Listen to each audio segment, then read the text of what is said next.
Assalamualaikum warahmatullahi wabarakatuh. Alhamdulillah wassalatu wassalamu ala Rasulillah wa ala alihi wa sahbihi wa mawalah wa la hawla wa la quwwata illa billahi wa ba'du. Alhamdulillah, di pagi menjelang siang ini Allah Subhanahu wa taala masih memberikan kesempatan kepada kita hadir di majelis ilmu di Masjid Nidaul Ilmi. Salawat dan juga salam demi keberkahan di majelis ini kita senantiasa hadiahkan kepada Rasul kita Nabi besar Muhammad sallallahu alaihi wasallam. Allahumma salli ala Muhammad. Dan pembahasan di pagi menjelang siang ini kita akan membahas tentang beberapa dosa yang sering kita lakukan dan tidak sadar bahwa dosa-dosa itu bisa mengikis pahala, bukan hanya sedikit demi sedikit hilang, bahkan terkadang bisa hilang secara keseluruhan.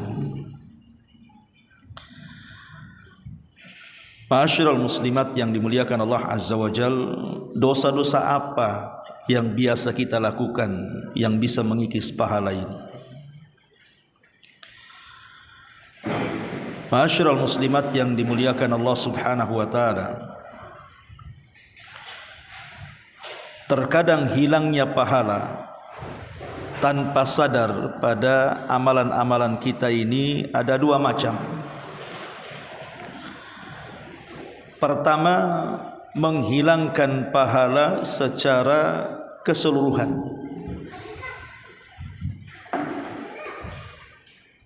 Dan itu ketika seseorang melakukan satu dosa. Dengan satu dosa menghancurkan semua pahala. Contohnya orang yang murtad dari Islam. Kalau orang murtad dari Islam, maka selama hidupnya walaupun dia rajin salat, rajin puasa, rajin sedekah dan amal-amal yang lainnya yang ia kerjakan, tapi sekali dia murtad, habis semua amalannya.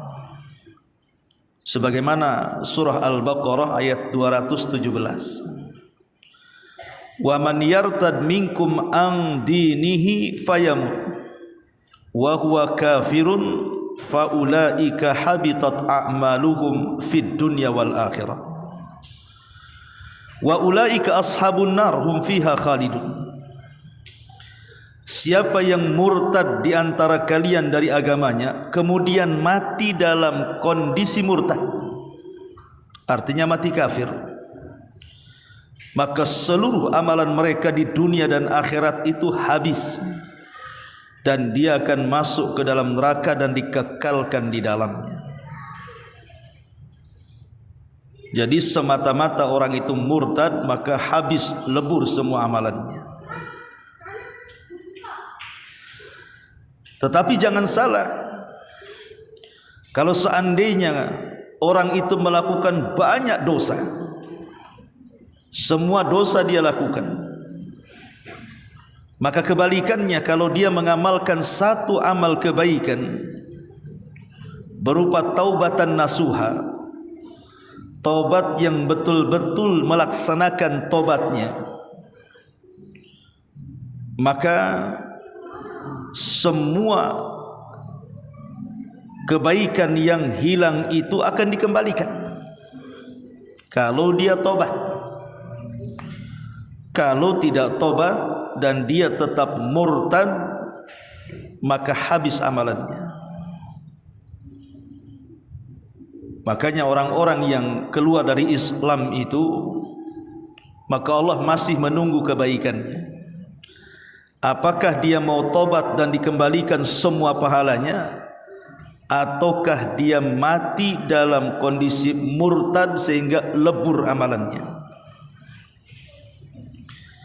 Ini yang pertama. Yang kedua, ada dosa-dosa itu tidak menghilangkan semuanya, tidak menggugurkan semua pahala kita, boleh jadi mungkin sebagiannya. Seperti apa contohnya? Seperti orang yang menggugurkan pahala sedekah dengan mengungkit-ungkit dan menyakiti orang yang disedekahi. Dan itu difirmankan dalam Al-Baqarah 264. Ya ayyuhalladzina amanu la tubtilu sadaqatikum bil manni wal adha. Wahai orang-orang yang beriman, jangan kalian batalkan sedekah-sedekah kalian karena mengungkit-ungkit dan menyakiti orang yang disedekahi. Kalau ada orang yang bersedekah, kemudian dalam sedekahnya dia mengungkit-ungkit pemberiannya atau menyakiti orang yang diberinya, maka habis pahala sedekah yang ditempeli dengan dua perkara ini. Tapi tentu tidak membatalkan amal yang lainnya. Umpamanya kemarin sedekah, hari ini sedekah. Kemarin sedekahnya ikhlas, hari ini pula sedekahnya diungkit-ungkit, berarti yang membatalkan amalannya yang sedekah hari ini. Yang sedekah kemarin tetap dapat pahala, tidak menggugurkan semua pahala dia. Lah, dosa-dosa yang kita akan jelaskan ini ada yang menggugurkan seluruh pahala, tapi ada juga yang menggugurkan sebagian pahala. Apa saja dosa-dosa yang menggugurkan dan yang tidak menggugurkan secara keseluruhan? Yang pertama, al-isyraku billah, kesyirikan kepada Allah Subhanahu wa taala. Allah Subhanahu wa taala mengatakan dalam surah Az-Zumar ayat 65, walaqad uhiya ilaika wa ilal ladzina min qablika la in asyrakta la yahbatanna amaluka wa la takunanna minal khasirin. Dan sungguh telah diwahyukan kepadamu wahai Muhammad dan kepada orang-orang sebelum, kalau engkau melakukan kesyirikan maka amalmu akan lebur dan engkau termasuk orang-orang yang rugi. Artinya bahwa dosa syirik ini bisa meleburkan amalan. Tetapi lihat kesyirikannya. Kalau syiriknya sampai kepada taraf syirkul akbar, syirik besar, maka gugur semua amalannya. Tapi kalau syiriknya syirik kecil, ya tidak gugur semua amalannya. Amalan yang ditempeli syiriknya saja yang gugur. Maka hindari kesyirikan dalam kehidupan kita ini. Jangan percaya kepada dukun, jangan percaya kepada tangkal-tangkal, jimat-jimat, kelenik-kelenik. Jangan menghambakan dunia, menyembah uang, menyembah pakaian, menyembah tas.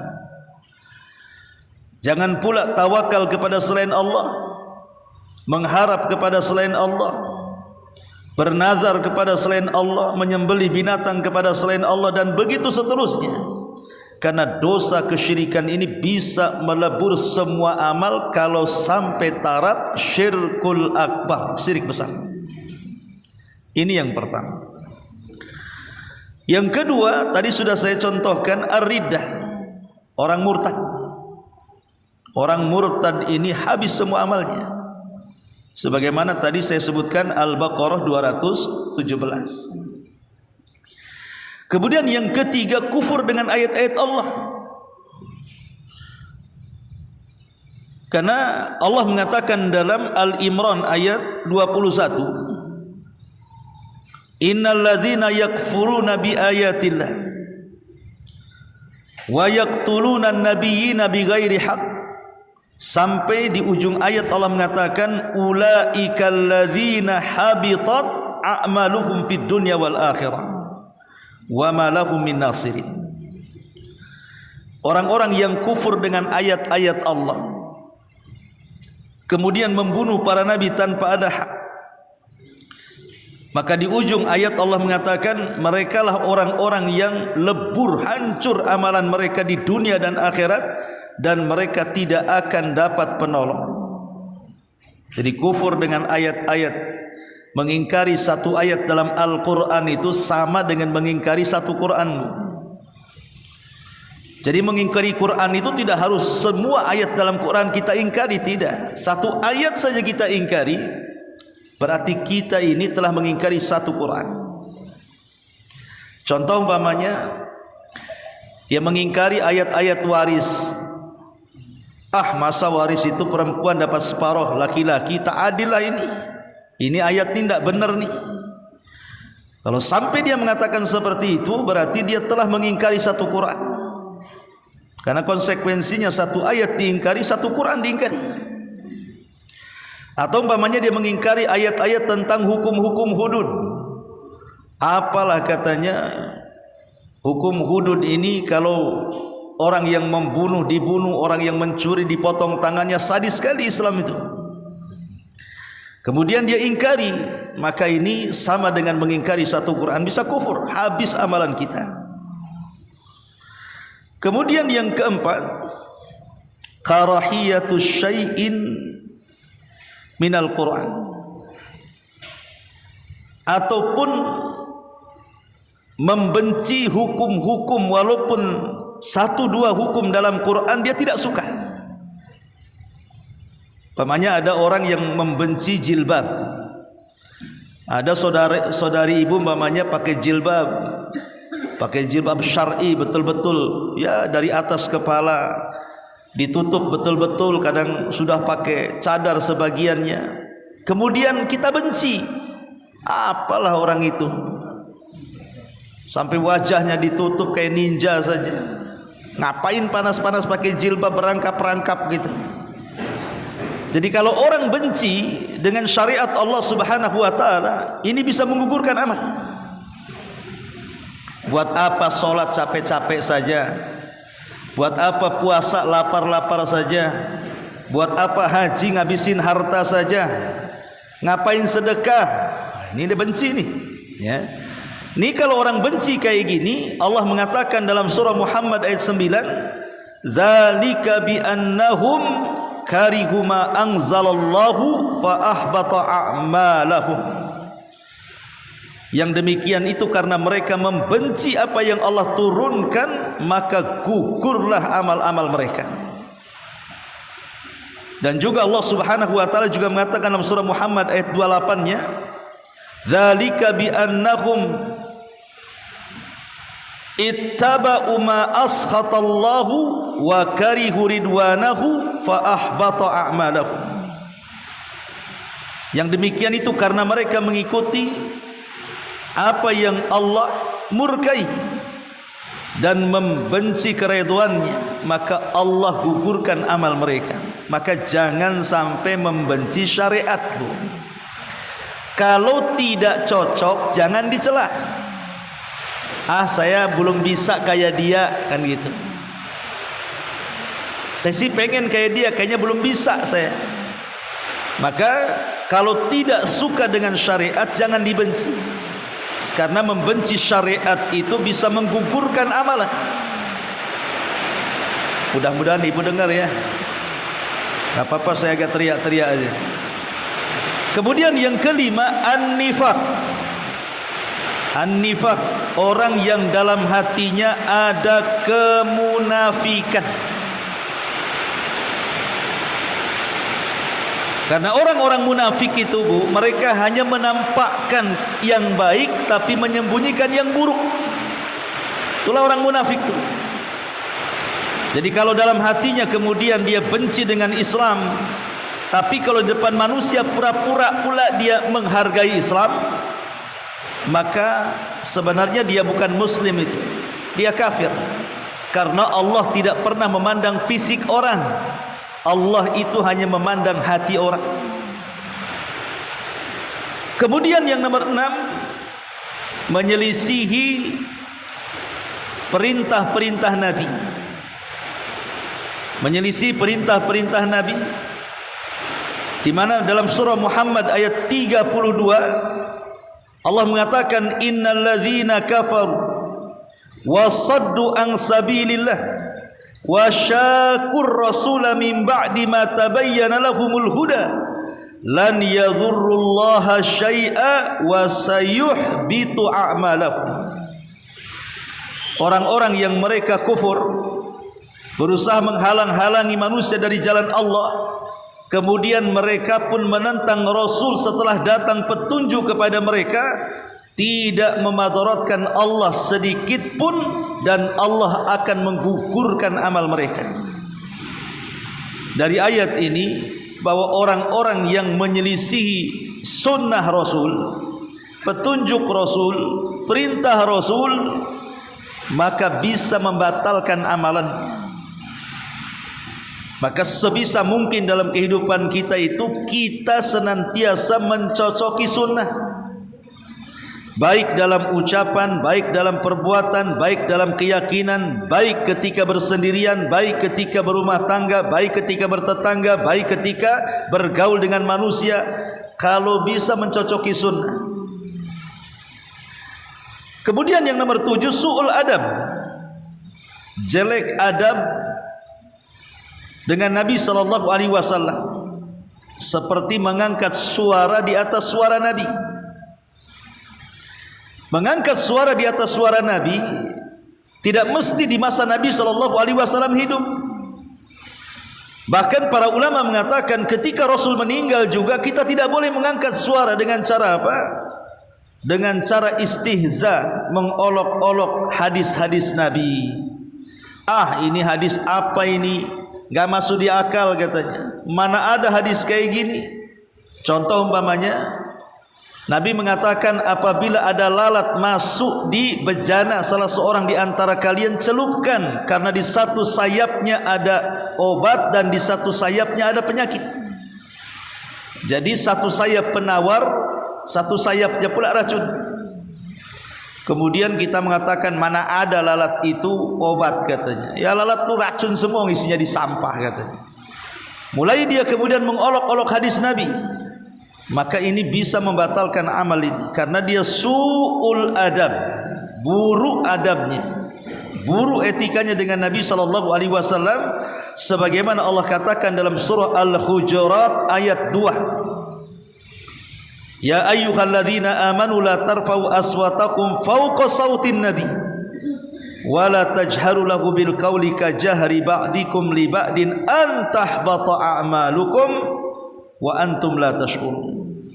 Wahai orang-orang yang beriman, janganlah kalian mengangkat suara kalian di atas suara Nabi, dan janganlah mengeraskan dengan ucapan seperti mengeraskan sebagian kalian dengan sebagian yang lain, karena dikhawatirkan bisa menggugurkan amalan kalian dan kalian tidak menyadari. Ini yang nomor 7. Lah ini perkara-perkara ini bahaya. 7 perkara pertama ini Bu, ini bahaya, karena menggugurkan semua kebaikan kita, menggugurkan semua amal soleh kita, termasuk juga meninggalkan rukun dari rukun-rukun Islam. Tidak sholat, tidak puasa, padahal diwajibkan. Terutama sholat lah ya. Kalau sampai orang meninggalkan sholat, bagi ulama yang mengatakan 1 kali dikatakan kafir, habis amalan kita. Kan ada perselisihan ulama Bu tentang orang yang meninggalkan sholat. Ada yang mengatakan orang yang meninggalkan sholat itu walaupun 1 kali bisa keluar dari Islam Bu. Tapi ada juga yang mengatakan tidak, kalau 1 kali dia tidak keluar dari Islam tapi fasik saja. Lihat keyakinannya, apakah dia meyakini wajibnya sholat atau tidak. Kalau meyakini wajibnya sholat, kafir walaupun dia sholat. Tapi kalau seandainya dia tidak meyakini, dia yakin sholat itu wajib, tapi karena malas, akhirnya dia meninggalkan sholat. Lah, inilah yang menjadi ranah khilaf ulama. Dia meyakini wajibnya sholat, tapi meninggalkan sholat. Ada yang mengatakan kafir, keluar dari Islam. Ada yang mengatakan tidak kafir tapi fasik saja. Tapi serendah-rendahnya hukum orang yang meninggalkan sholat itu dosa besar. Ya, bisa saja kemudian menggugurkan amalan dia. Ma'asyiral muslimat yang dimuliakan Allah Subhanahu wa taala, ini yang nomor 8. Ataupun yang nomor 9, melakukan yang tidak dicontohkan Nabi. Melakukan perbuatan yang tidak ada contohnya. Kalau orang melakukan perbuatan ibadah dinasabkan kepada Islam tetapi sebenarnya tidak dicontohkan, maka bisa menggugurkan amal karena amalannya tertolak. Rasul mengatakan, man ahdatsa fi amrina hadza ma laisa fihi fahuwa rad. Barang siapa yang menciptakan, dalam riwayat man amila, mengamalkan sesuatu yang tidak kami contohkan, maka amalan-amalan itu akan tertolak. Maka cukupkan dengan yang dicontohkan saja, tidak perlu kemudian kita mengamalkan yang dibuat-buat manusia. Percuma ibadahnya, enggak akan diterima. Kemudian yang nomor 10, at-takdzibu bil qadar, mendustakan takdir. Mendustakan takdir, Bu, jangan mendustakan takdir. Seperti orang yang tidak terima dengan takdir dia. Kenapa lah saya miskin, kenapa si anu kaya? Kenapa saya sering sakit, si anu sehat terus? Kenapa anak saya kayak gini, kenapa anak orang begitu? Kenapa usaha saya kok tidak maju-maju, kenapa usaha orang itu kok maju terus? Itu sudah takdir. Ya. Kenapa kulit saya hitam kok nggak putih-putih? Sudah takdir. Kenapa saya pendek tidak tinggi? Takdir semuanya. Kita harus yakin dengan takdir. Berjalanlah dengan takdir, hidup kita akan tenang. Orang yang tidak tenang itu karena tidak pernah berjalan dengan takdir hidupnya. Akhirnya berontak dia. Kenapa aku dilahirkan seperti ini? Gitu. Kenapa nasibku seperti ini? Nah, ini orang enggak berjalan dengan takdir, akhirnya protes dia. Dan yakin tidak akan tenang hidupnya. Tapi kalau ibu berjalan dengan takdir, insya Allah tenang hidupnya. Ya, mungkin kondisi seperti ini sudah takdir. Allah yang tahu, pasti Allah tahu kemaslahatan saya seperti apa. Oh, mungkin saya ini kulitnya hitam, sudah takdir. Mungkin itu terbaik bagi kita. Oh, mungkin saya kurang cantik, mungkin itu sudah takdir. Manusia tidak ada yang jelek, semua cantik. Ibu aja yang merasa tak cantik. Ya. Jadi kalau orang berjalan dengan takdir itu tenang itu hidup. Tapi kalau orang menolak takdir, nggak akan tenang hidupnya. Katanya Abdullah ibn Umar radhiyallahu anhuma, ketika beliau didatangi oleh 2 orang dari Basrah, di mana di Basrah itu ada ulama yang menolak takdir namanya Ma'bad al-Juhani. Maka Abdullah ibn Umar bersumpah, walladzi ahlifu bihi law anna li ahadihim mithla jabalin uhudin zahaban fa'anfaquhu ma qabilallahu minhu hatta yu'mina bil qadari. Dan demi aku bersumpah dengan Allah, seandainya seseorang punya gunung emas kemudian diinfakkan, maka Allah tidak akan menerima infaknya sampai dia beriman dengan takdir. Jadi tidak akan diterima infaknya kalau masih menolak takdir itu. Ini yang ke-10. Kemudian juga yang ke-11, jelek solatnya, Bu. Dia solat tapi jelek solatnya, asal-asalan gitu loh, Bu, salatnya itu. Dia tidak peduli dengan syarat-syaratnya, ya wudu ya asal-asalan. Dia tidak peduli dengan rukun-rukunnya, ya berdiri asal-asalan, ruku asal-asalan, sujud asal-asalan. Yang penting salat deh. Kadang-kadang kebut-kebutan kayak orang trek-trekan. Ya. Ini buruk salat ini akan menentukan amal lainnya. Tapi kalau seandainya kita baik solat kita perhatikan syarat-syaratnya apa, kemudian rukun-rukunnya apa, kemudian wajib-wajibnya apa, sunnah-sunnahnya apa, kemudian kita berusaha mendirikannya, maka kalau solat kita baik, maka amal-amal yang lain akan mengikut. Tapi kalau solat kita buruk, maka amal-amal yang lain juga akan ngikut. Itu berdasarkan sabda Nabi. Kata Nabi SAW, inna awwala ma yuhasabu bihil abdu bisalatihi. Yang pertama kali dihisab pada hari kiamat adalah solatnya. Fa in saluhat, kalau solatnya bagus, solatnya baik, betul-betul dia mendirikan solat, faqad aflaha wa anja. Dalam riwayat,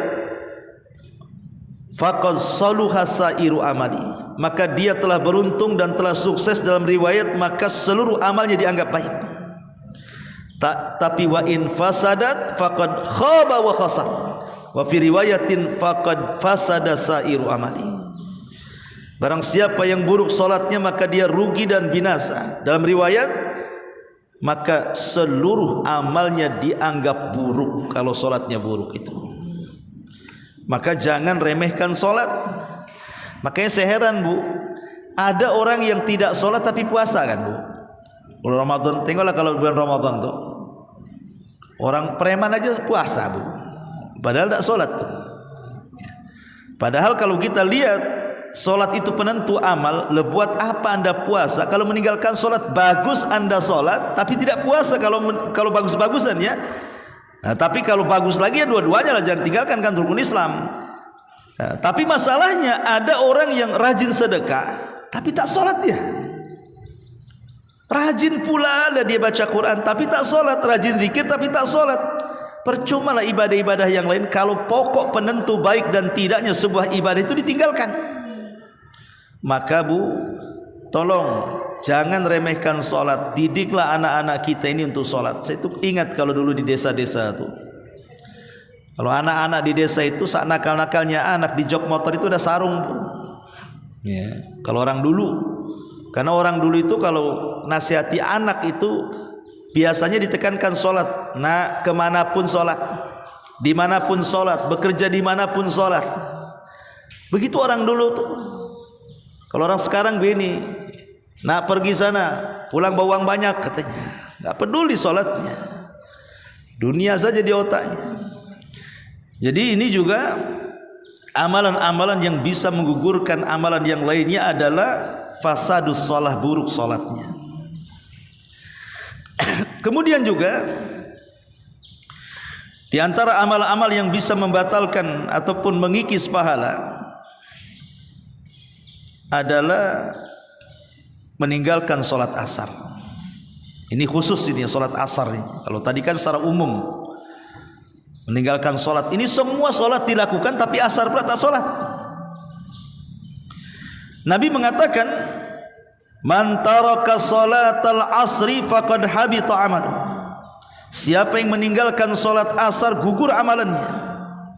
Karena solat asar itu dalam Quran disebut solatul wusta namanya, solat pertengahan. Hafidhu ala salawati was salatil wusta. Jaga oleh kalian 5 waktu solat, terutama wusta, maksudnya solat asar. Karena solat asar itu penentu solat-solat yang lainnya. Kalau baik solat asarnya, dijamin solat yang lainnya baik. Tapi kalau buruk solat asarnya, maka solat-solat yang lainnya juga akan mengikut. Kemudian juga yang membatalkan atau mengikis amalan itu adalah ityanul arrafin. Ibu datang ke dukun, datang ke paranormal, datang ke bomo-bomo, datang ke tukang santet, tukang tenun, tukang ramal dan begitu seterusnya, ahli nujum, ya.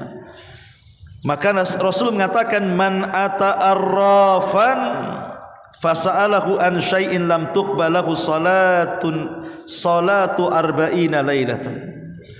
Siapa yang datang ke dukun kemudian bertanya tentang sesuatu, ini belum membenarkan, Bu, tanya aja. Itu solatnya 40 hari yang sudah ibu lakukan ditolak. Ditolak. Lihat, ibu sudah capek kan, lelah 40 hari solat, zuhur, asar, maghrib, isya, subuh, rawatibnya, duhanya, tahajudnya. Tiba-tiba setelah 40 hari ibu datang ke dukun, maka 40 solat yang ibu lakukan gugur, nggak diterima. Hanya bertanya, Bu. Dan sekarang ini datang ke dukun tidak perlu datang ke rumahnya, karena sekarang sudah online dukunnya, Bu. Maka ibu juga online, akhirnya minta nomornya, kemudian tanya-tanya lewat WA, lewat SMS, gugur amalannya. Nggak boleh. Apalagi kalau sudah jawaban dari dukun ibu yakini, bukan lagi 40 hari gugur, Bu. Semua gugur jadinya, karena ibu sudah dianggap keluar dari Islam. Jadi kalau hanya bertanya saja masih ringan lah kan, 40 hari aja ditolak tuh sholatnya.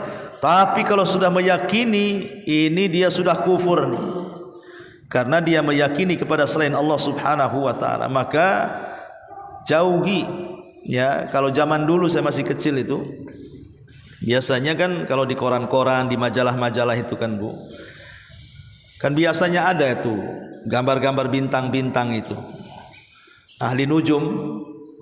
Nanti dijelaskan ini bintang ini lahirnya ini sifat-sifatnya ini, kalau usaha nanti akan sukses, jodohnya ini. Nah, dulu kan gitu, boy. Kalau orang beli koran, beli majalah itu pula yang dibaca tuh bintang-bintang tuh. Kalau kita ini bintangnya gambar kambing, nggak cocok nikah dengan gambar kalajengking, nanti disengat-sengat, nanti cepat cerai katanya. Kan zaman dulu itu cocok logi. Dan itu kalau diyakini habis tuh amalan kita tuh. Maka apalagi sekarang dukun-dukun itu sudah main online juga itu di YouTube tuh. Hati-hati jangan sampai masuk ke berandanya, Bu. Apalagi dibuka, ngapain dibuka? Blokir aja. Kemudian juga zulmul akharin, zalim kepada orang lain, Bu. Entah zalim dengan lisan ibu, entah zalim dengan perbuatan ibu, sama, itu bisa menggugurkan amal. Zalim dengan lisan ya menyakiti perasaan dia, menghina, merendahkan, ataupun dengan perbuatan terkadang memukul, naudzubillah, ya, ataupun meletakkan kotoran di depan rumahnya, buang sampah di depan rumahnya, parkir sembarangan di depan rumahnya, zalim, memfitnah, menuduh. Maka orang-orang yang zalim ini akan gugur amalannya, karena nanti pahala dia pada hari kiamat akan diambil orang yang dizaliminya, berdasarkan hadis muflis, hadis bangkrut itu. Maka hindari kezaliman. Kemudian yang selanjutnya syurbul khamri, minum khamr. Kalau sampai kecanduan khamr, maka Rasul mengatakan man syaribal khamra lam yakbalillahu lahu salata arba'ina sabahan. Barang siapa yang minum khamr, maka Allah tidak akan menerima salatnya 40 pagi. Fa in taba taballahu alaihi. Tapi kalau seandainya dia bertobat, Allah terima tobatnya. Maka hati-hati, Bu, zaman sekarang tolong, Bu, kalau punya anak laki-laki, arahkan mereka jangan sampai terkena pergaulan bebas. Karena anak-anak sekarang ini SMP aja sudah mabok, sudah ngelem bahasanya kan. Nanti SMA lebih parah lagi, keluar jadi bandar tuh. Apalagi zaman sekarang saya dengar pemerintah mau bagi-bagi kondom pula di sekolah-sekolah ini tuh apa coba? Disuruh berzinah pula anak-anak sekolah tuh. Kalau ini benar, naudzubillah, kita berlindung kepada Allah. Harusnya dibekali agama. Sekolah-sekolah bukan dibagikan kondom. Utus ustaz-ustaz, ceramahi anak-anak, sadarkan tentang bahaya zina, sadarkan bahwa zina ini bisa mengandung penyakit macam-macam. Kan harusnya itu yang harus dibagi-bagi ke sekolah-sekolah, ya. Naudzubillah, kita berlindung dari keburukan. Kemudian juga yang bisa menggugurkan amarlah iqtinaul kalbi, merawat anjing, Bu. Bukan karena sebuah faedah, lain kalau ada faedahnya. Seperti umpamanya untuk menjaga, kalau zaman dulu kan untuk menjaga gembala. Orang bergembala biasanya ada anjing satu untuk ikut menjaga. atau menjaga kebun atau berburu. Ini enggak. Jadi dia memelihara anjing itu sama dengan memelihara kucing, Bu. Padahal sebenarnya biayanya besar kan, Bu. Jangankan anjing, kucing aja kalau yang mahal itu biayanya besar itu. Kucing Persia, kucing Anggora, kecuali kucing kampung. Nah, kucing kampung lah kasih nasi mau dia. Kalau kucing-kucing itu mungkin ya nafkah suami ke ibu itu masih besar nafkah dia ke kucingnya tuh. Itu yang mulutnya kecil. Cemana pula yang mulutnya besar kayak anjing kan? Oh enggak Ustaz, ada juga anjing kecil-kecil itu kayak kucing katanya. Mau besar mau kecil, kalau yang dirawat anjing itu kata Rasul setiap 1 hari maka amalannya dikurangi 1 qirat, Bu. Tahu 1 qirat? 1 qirat itu 1 gunung Uhud. Ibu yang pernah umroh tahulah itu besarnya gunung Uhud tuh. Setiap hari loh amalan kita 1 gunung Uhud hilang, 1 gunung Uhud hilang. Padahal belum tentu 1 hari kita ini dapat amalan sebesar gunung Uhud tuh. Tapi hilangnya sudah pasti orang yang melihara anjing itu. Maka jangan pelihara anjing kecuali tadi untuk kebun, untuk berburu, untuk penggembala itu memang diizinkan ya. Tapi kalau untuk rawat-rawatan, hobi-hobian, untuk pentas-pentasan tidak perlu. Selain ngabisin biaya, ngabisin pahala juga tuh. Maka hindari, jangan merawat anjing. Merawat kucing saja, Bu, kalau mubadzir, banyak mengeluarkan biaya, sebaiknya jangan. Apalagi sampai kemudian ngotori rumah. Kotoran kucing itu najis, Bu. Kencing kucing najis. Kalau mereka kucing itu ya di teras, jangan sampai dimasukkan ke rumah ya. Kemudian juga di antara hal-hal yang mengikis pahala adalah intihaku hurumatillah fil khalawat, bermaksiat yang tidak terang-terangan, sembunyi-sembunyi, pintu ditutup dalam kamar, kemudian bermaksiat kepada Allah Azza wa Jalla. Ini bisa menggugurkan amal. Apalagi sekarang memungkinkan kan, Bu. Jangankan lagi bersendirian, di tengah keramaian saja dia bisa bermaksiat bersendirian. Dengan apa, Bu? Dengan handphone. Kalau sekarang masing-masing punya handphone, nggak ada manusia yang nggak pegang handphone di zaman sekarang, Bu. Bahkan satu orang itu bisa 2, bisa 3 handphone malah. Kita nengok apa di samping kiri, nengok apa samping kanannya, nengok apa, nggak peduli itu. Kita bisa bermaksiat bersendirian loh. Yang tahu kita dengan handphone dengan Allah saja. Entah apa yang dilihat, entah apa yang ditengok, entah apa isi handphone itu. Bermanfaatkah tidak bermanfaat? Mengandung dosa kok tidak mengandung pahala, kita tidak tahu. Tapi kebanyakan handphone itu 90% lebih itu membahayakan, terutama untuk anak-anak. Makanya saya sarankan, Bu, jangan kasih handphone anak-anak itu. Jangan dibelikan. Ini anak SMP sudah dibelikan handphone. Akhirnya apa, Bu? Berselancarlah dia di internet situ. Masuk ke TikTok, masuk ke Facebook, masuk ke Instagram, masuk ke perkawanan macam-macam. Lama-lama hilang pula anak kita. Nah, jadi ini bahaya ya. Ini juga di antara amalan yang bisa mengikis pahala, karena ada hadis Nabi mengatakan, nanti pada hari kiamat, ya'tuna yaumal qiyamati bihasanati amsali jibal. Ada orang yang datang menghadap Allah itu dengan pahala sebesar gunung yang sangat besar. Fayaj'aluhallahu haba'an mansura. Tiba-tiba amal itu dihilangkan oleh Allah. Datang membawa amalan sebesar gunung, ketika berhadapan dengan Allah hilang amalannya. Kemudian Rasul ditanya, Rasul, kenapa? Apa salah dia? Maka Rasul SAW mengatakan, mereka adalah sebuah kaum idza khalau bimaharimillahi intahaquha, kata Rasul. Karena mereka ketika bersendirian tidak ada yang tahu, dia merobek keharaman-keharaman Allah Subhanahu wa taala.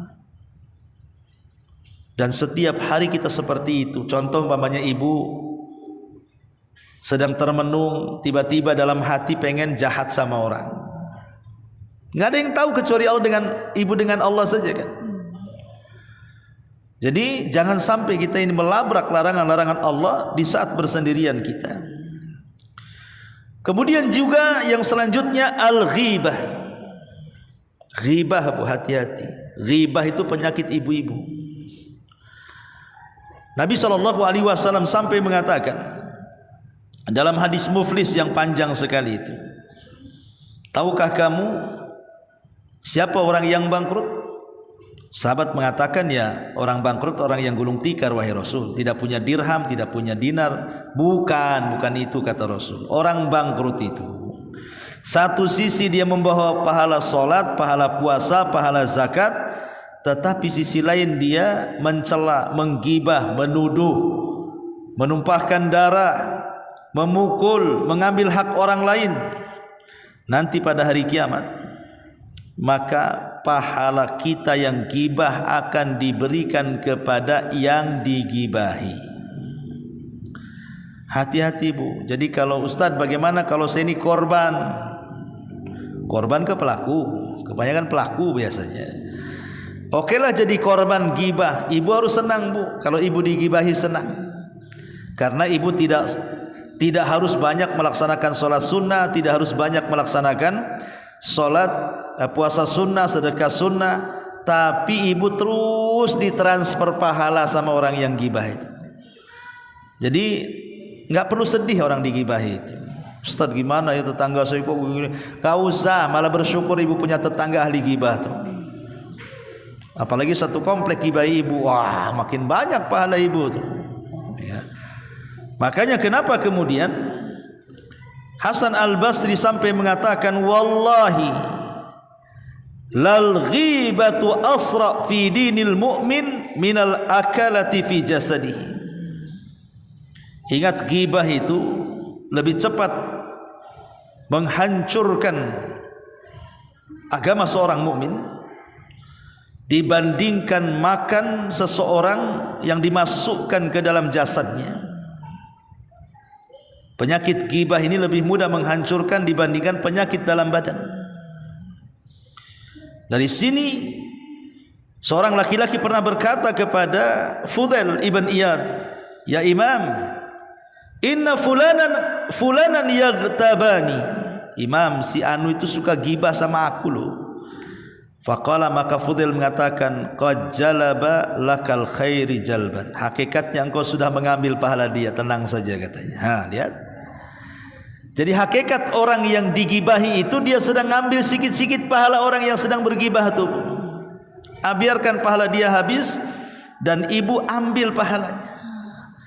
Masalahnya ibu sudah ambil pahala orang yang menggibahi ibu, ibu pula gibahin orang, diambil lagi lah pahalanya sama orang.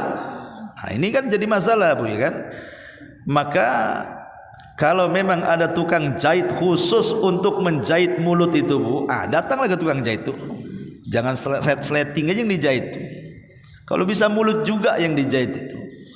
Karena biasanya ghibah ini penyakit yang dianggap biasa, tapi ini dosa besar sebenarnya. Tahu nggak apa itu si Umi Anu tuh lah, mulai itu, ya. Kenapa tak tahu sama lakinya kok begini-begini? Ini bukan urusan ibu dia dengan laki orang itu.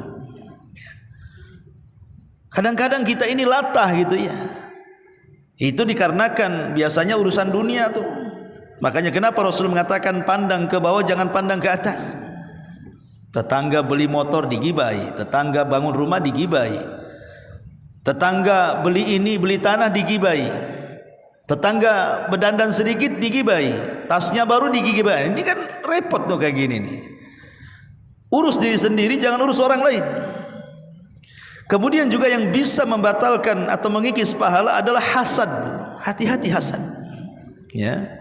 Hasad ini kata Rasul, iyyakum wal hasad. Fa innal hasada ya'kul al hasanat kama ta'kul an-narul hatab. Hati-hati jangan hasad kata Rasul. Karena hasad itu bisa memakan kebaikan seperti api memakan kayu bakar. Lihatlah kayu bakar, kalau rumah kebakaran tuh ludes sebentar saja kan? Begitu juga hasad bisa meludeskan kebaikan kita sebentar saja. Dan hasad ini sama dengan gibah juga itu.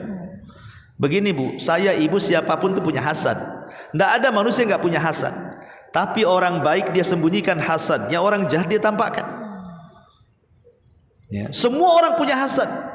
Mau ustadz, mau siapa aja punya hasad. Tidak ada orang yang tidak punya hasad itu. Tapi saya katakan, orang baik pasti dia sembunyikan hasadnya. Tapi orang jahat dia tampakkan.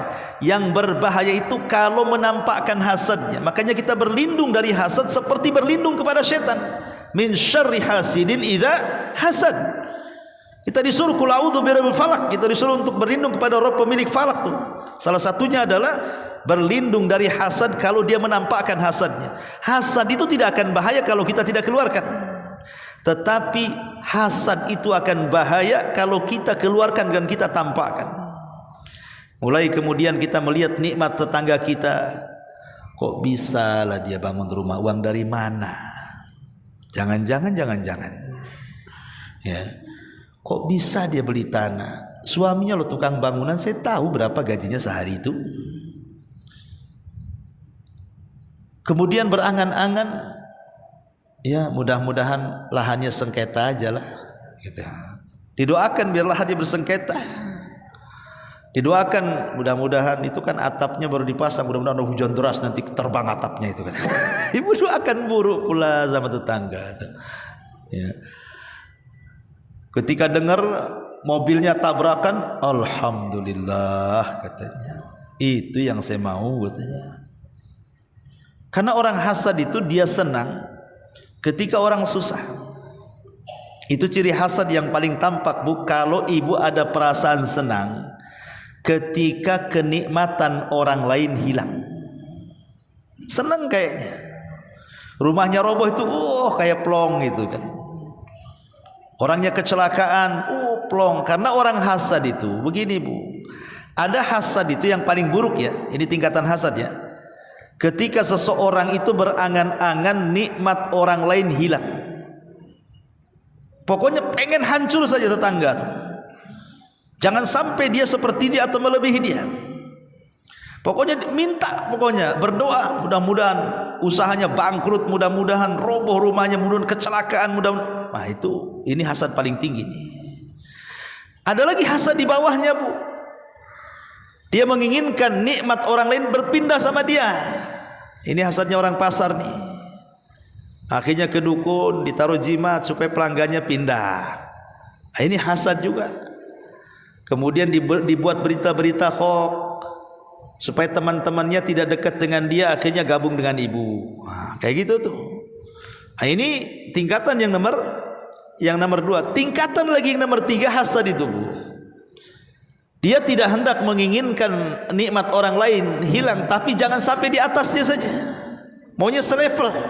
Kalau sudah di atas dia mulai dihasad tuh. Kalau di bawahnya nggak apa-apa, kalau selevel jangan.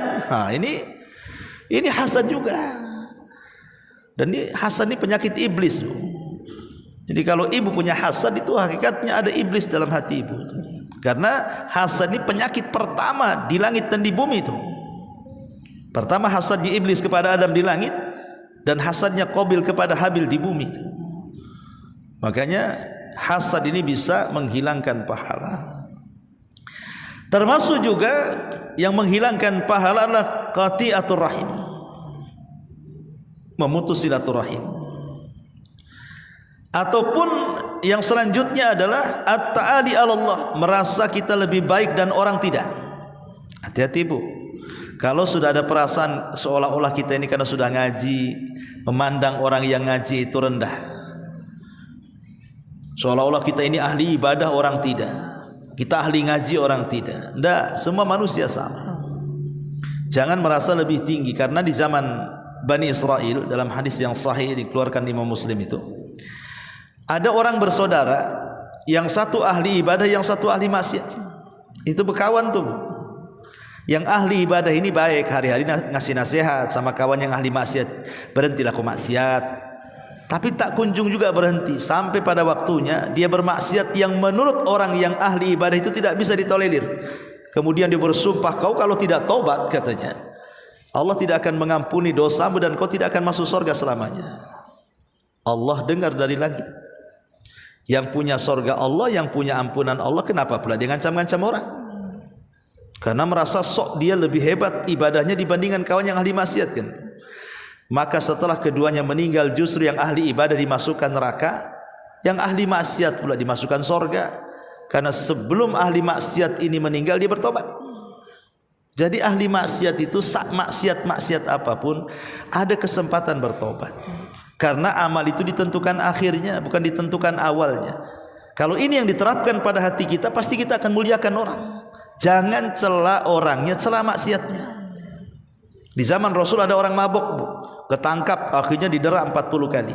Ketangkap lagi, didera 40 kali. Ketangkap lagi sampai 3 kali. Emosi para sahabat, dimakinya orang itu.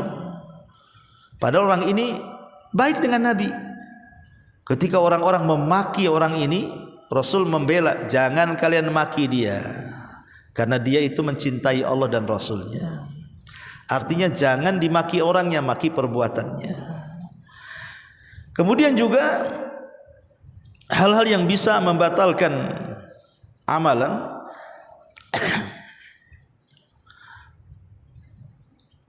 orang yang melindungi orang jahat. Hati-hati para pengacara nih. Ya. Kalau pengacara jujur, memang dia membela hak-hak orang-orang susah, orang-orang yang terzalimi untuk diberikan hak hukum. Tapi kalau pengacara itu otaknya hanya dua tweet saja, nggak peduli dia. Mau dia salah dia benarkan, mau dia tersangka dia jujurkan, dan begitu seterusnya. Maka profesi pengacara ini hati-hati, karena Rasul yang mengatakan bahwa orang yang awa muhdisan, orang yang melindungi orang jahat itu, fa alaihi laknatullah, bagi dia laknat Allah, wal malaika, dan laknat para malaikat, wan nasi ajmain, dan laknat semua manusia. La yaqbalullahu minhu yaumal qiyamah sarfan wala adla. Allah tidak akan menerima ibadah sunnah dan wajibnya. Lihat bahaya ya profesi pengacara ini. Kalau dia tidak betul-betul bekerja membela kebenaran, maka dia tidak akan diterima ibadah sunnah dan wajibnya. Naudzubillah. Termasuk juga yang bisa membatalkan amal, seseorang yang mungkin ini bagi bapak-bapak ya, yang sholat Jumat, ketika khotib naik mimbar, dia pula main-main, pegang-pegang handphone, WA, SMS, apalagi sampai telepon pula, mana yang khotbah ini, dia apa khotib itu. Jadi orang yang kemudian main-main ketika mendengar khotbah, tidak dianggap Jumatnya, gugur, terkikis amalannya. Dengerin ya, kasih tahu bapak-bapak ya. Kemudian juga yang bisa mengikis amal adalah hutang. Man mata wa alihi dinar au dirham, qudhiya min hasanatihi laisa thamma dinar wala dirham. Barang siapa yang mati dan dia punya hutang 1 dinar atau 1 dirham, maka kelak kebaikannya akan diambil di hari yang tidak ada dinar dan dirham lagi untuk membayarnya. Maka jangan sampai, sebisa mungkin Bu, kalau bisa jangan hutang.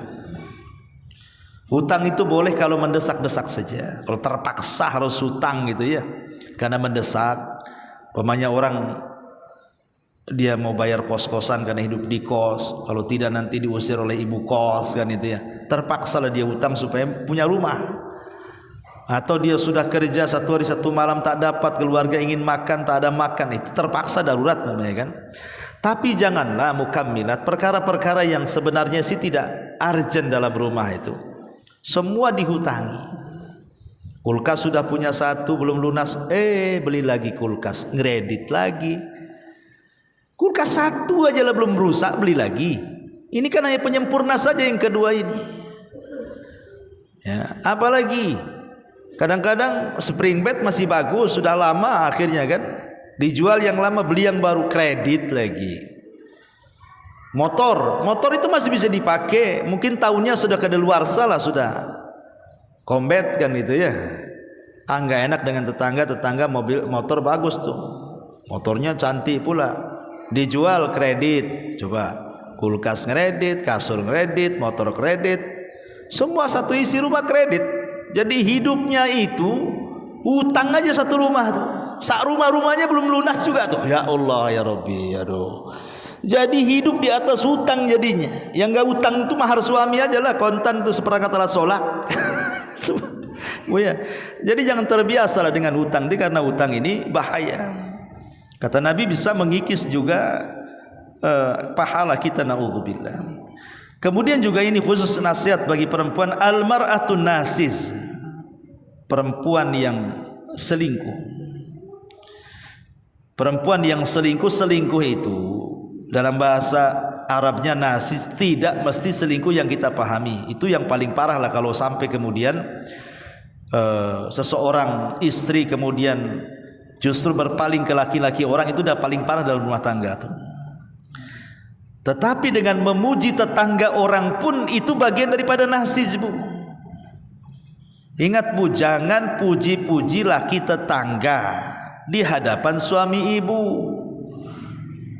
Bang, tengok tuh laki tetangga tuh, pagi dah bangun, maco, dandan, ganteng. Abang ini aduh, jangan. Ya, jangan suka membanding-banding laki ibu dengan laki tetangga, itu nasis, Bu. Sebagaimana ibu tak suka dibanding-bandingkan dengan perempuan lain, sekarang kalau suami mengatakan, kayaknya cantik sebelah daripada kau nih, apa enggak sakit hati, Bu, dibilang gitu tuh. Kau bau dia wangi, dia jalan aja langsung itu baunya 1 kilo, kau ini bau bawang, bau ini, apa enggak sakit hati, Bu? Sebagaimana ibu kalau dibanding-bandingkan sakit hati, maka ibu kalau membanding-bandingkan suami dengan orang pun sakit hati juga kan? Itu nasis namanya, Bu. Enggak boleh. Bahkan ini pahala ibu akan dikikis itu. Kata Nabi SAW, salasatun la yaqbalullahu shalah. Ada 3 manusia solatnya tidak akan diterima dan tidak akan naik ke langit lagi, bahkan tidak akan melewati kepalanya lagi. Subhanallah, solatnya ditolak, tidak naik ke langit, tidak melebihi kepalanya.